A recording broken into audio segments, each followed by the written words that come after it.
السلام علیکم، امید ہے آپ سب خیریت سے ہوں گے۔ آج کا ہمارا سبق بسم اللہ الرحمن الرحیم کو صحیح طرح پڑھنے کا ہے۔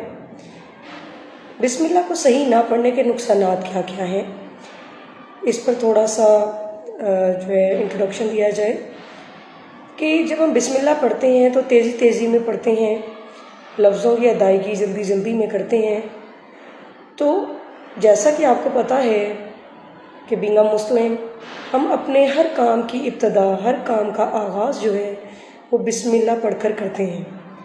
تو اگر ہم نے بسم اللہ ہی غلط پڑھی تو ہمارے کاموں میں برکت کیسے رہے گی؟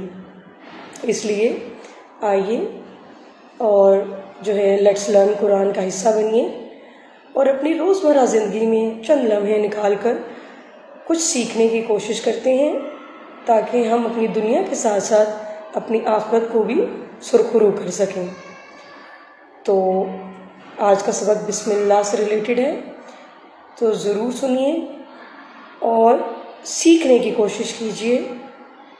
لیٹس لرن قرآن بنانے کا مقصد ہی میرا یہ ہے کہ وہ خواتین، وہ بچے، وہ بھائی جو اپنی مصروف زندگی کے اندر باقاعدگی سے کہیں کلاسز نہیں لے سکتے، وہ اسی طرح سوشل میڈیا کے پلیٹ فارم سے چند لمحے نکال کر سنیں اور کچھ سیکھنے کی کوشش کریں۔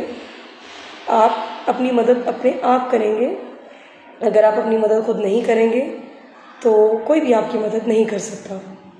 بہت شکریہ، دعاؤں میں یاد رکھیے۔ اللہ حافظ۔